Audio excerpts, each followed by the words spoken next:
Welcome to the first lesson in the Financial Modeling Fundamentals course. We're going to cover some elements of the quick start guide to the course here, and I'm going to give you some tips for getting through the material as quickly and efficiently as possible. Now, I want to respect your time here, so this lesson is going to be very, very short because really the main point is the written guide, not this video tutorial. In this lesson and everything else in this module, you can also review everything in written form in the quick reference guide, and you should certainly do that if you're trying to save time. We tend to explain things in writing, but we show more of the calculations in the Excel-based videos.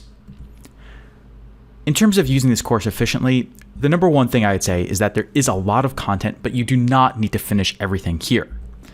We divide most of the topics into basic and more advanced modules, and if you're just preparing for interviews or case studies or modeling tests or assessment centers, you could focus on the basic or introductory ones rather than spending time on the more advanced content. Realistically, you're probably going to need at least 8 to 10 hours over a week of time to truly benefit from the training. If you have less time than that, then you should be using our investment banking interview guide instead, which you can get something out of in 2 hours or 4 hours if you're truly pressed for time. But ideally, if you want to get as much out of the course as possible for use in interviews and case studies, you should have at least 1 to 2 hours per day over the course of a month. So maybe 30, 40, 50 hours over the course of a month to spend on the training. If you don't have that much time in a month, just spread it out over a longer time period. For the details of how to use the course efficiently, you should take a look at the written guide. We have it broken down into several different cases here depending on the roles that you're interviewing for and how many weeks you have available to prepare, or how many months, or even how many hours you have available to prepare. I do want to draw your attention to a few tips that may not be obvious from that guide though.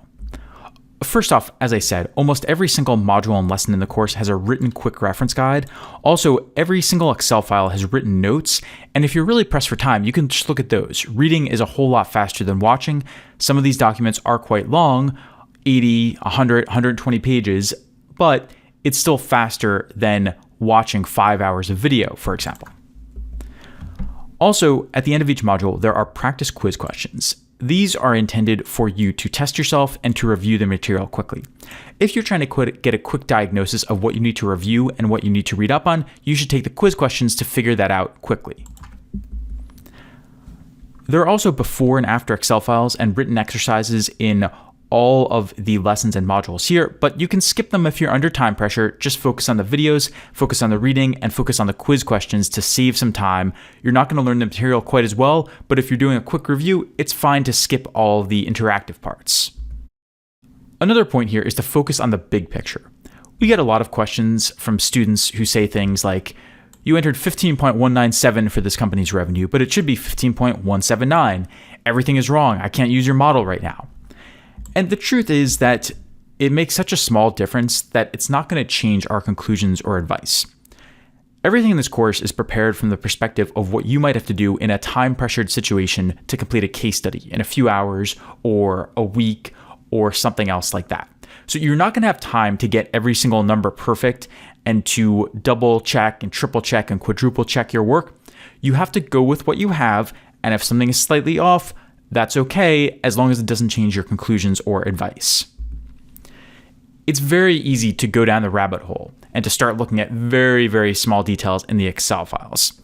You should always ask yourself before doing this, even if this one number is off, does it change the investment decision or our advice to the client? And if the answer is no, then you probably shouldn't worry too much about it. Finally, I also want to mention that this course changes frequently.